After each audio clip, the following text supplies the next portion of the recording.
पूछता है भारत, गौरव भाटिया जी पूछता है भारत, अजीज खान साहब, ये कब तक आप संविधान के प्रति जेब में रखेंगे और उस संविधान में जो जो लिखा है उसी की धज्जियां उड़ाते रहेंगे? कब तक आप मोदी शाह से हारते रहेंगे और संविधान का सहारा लेते रहेंगे?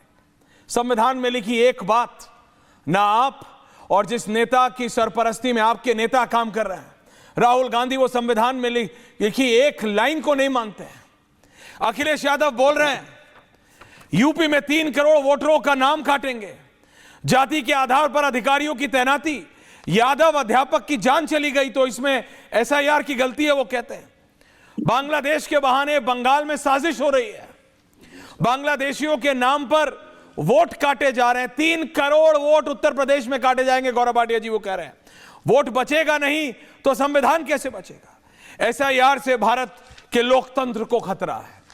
किससे किसको खतरा है गौरव भाटिया जी? अखिलेश यादव कह रहे हैं एसआईआर से खतरा है।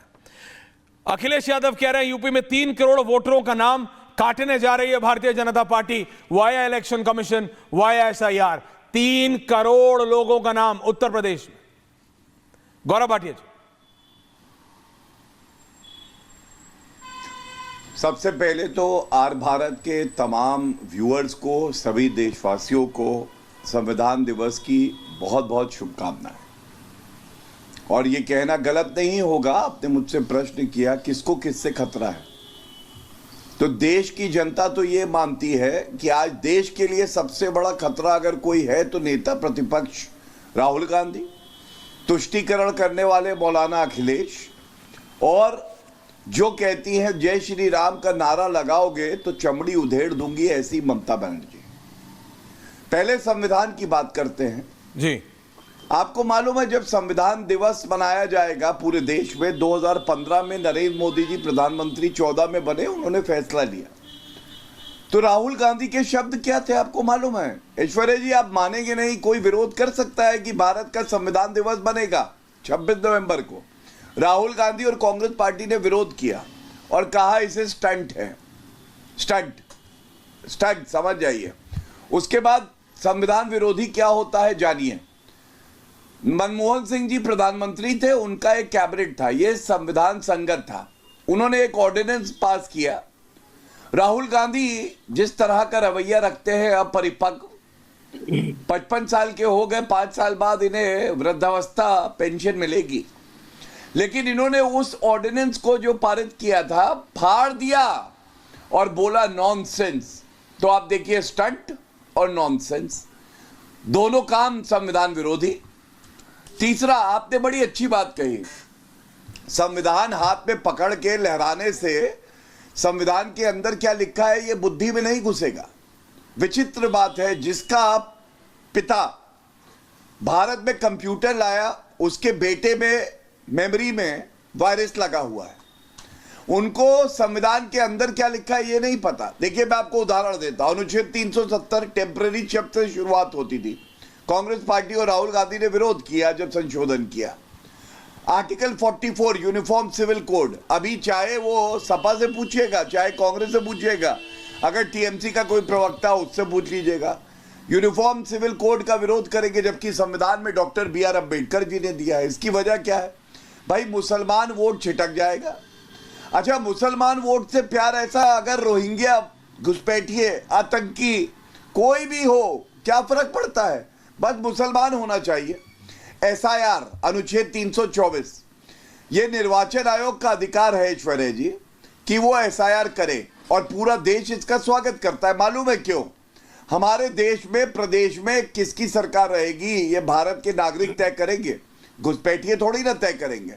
अगर घुसपैठियों को चिन्हित करने के लिए एनआरसी आता है या एसआईआर आता है कि कौन वोट कर सकता है, तो इसमें विपक्ष को क्या चिंता है? नहीं, वो ये कह रहे हैं आप उनके नाम, देखिए मैं सीधा सीधा बोलता हूं, वो लोग सीधा बोल नहीं रहे गौरव जी, वो ये कह रहे हैं कि बांग्लादेशियों के नाम पे आप यूपी के मुसलमानों का वोट काटने जा रहे हैं। अखिलेश यादव बस नाम नहीं लेते, मैं क्लियरली बोल रहा हूं, वो कह रहे हैं कि यूपी में 3 करोड़ वोटरों का नाम काटेंगे आप।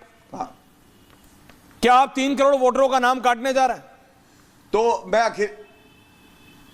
मैं अखिलेश यादव जी से भी यही बात कहूंगा, साइकिल टूट गई है, मरम्मत करने में काफी उनका समय जाता है, बट संविधान उठाएं, जिसकी शपथ उन्होंने कई बार ली है।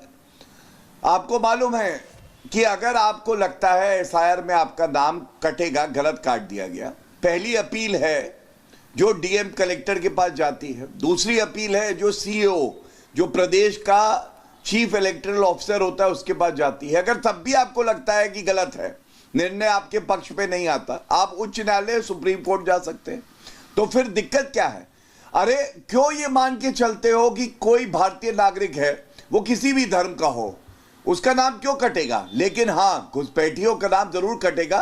और ममता बनर्जी को आपके चैनल के माध्यम से, आपका आर बंगला बहुत देखती है ममता बनर्जी, इतनी उनकी हिम्मत नहीं है, वो कह रही है ना देश को हिला देंगी, बंगाल की जनता उनको हिला देगी इस बार। वो जान चुकी है कि वो चुनाव हार चुकी है, क्योंकि उनका जो वोट बैंक है वो घुसपैठिया है।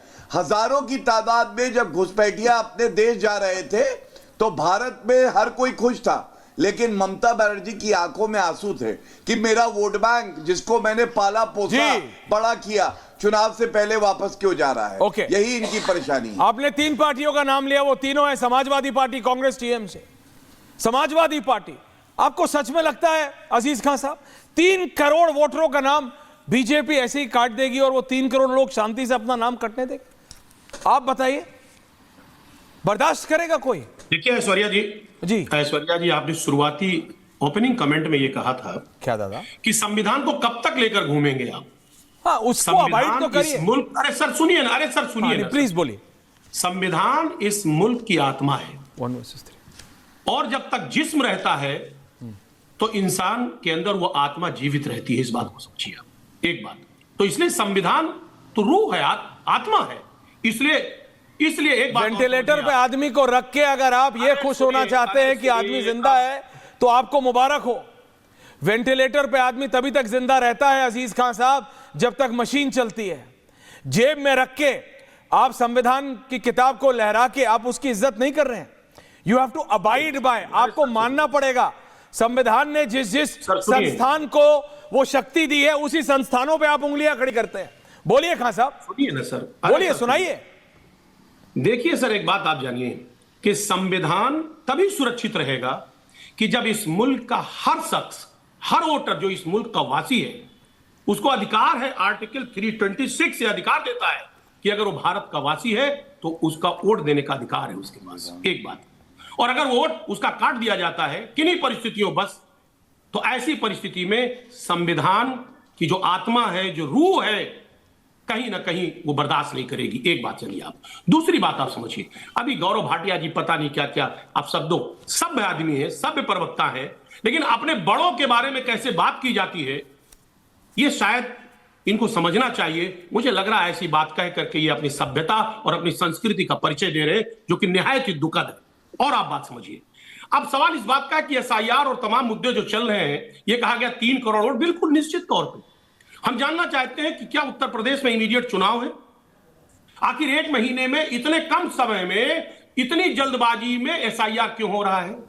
इतने सारे बीएलओ की मौत हो रही है, बीएलओ परेशान है। अभी गोंडा में जहर खाकर बीएलओ ने आत्महत्या कर लिया। अभी एसआईआर की वजह से कर रहे हैं। सर सुनिए मेरी बात, नहीं अरे सुन रहा हूं सर, मेरी बात, इंपॉर्टेंट बात कर रहा हूं। अगर चुनाव आयोग को इतनी जल्दबाजी थी और इतनी जल्दबाजी करनी थी, एक सर्वदलीय बैठक बुलाना चाहिए, लोगों से राय लेते, स्टेक होल्डर से पार्टियां, इनकी जिम्मेदारी थी कि इन स्टेक होल्डर से मशवरा करते। वोट घटने और बढ़ने का सवाल नहीं है।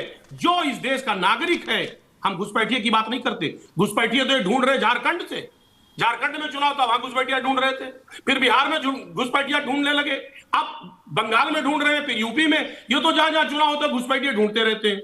इनका एक टैगलाइन है, वो घुसपैठिया ढूंढो।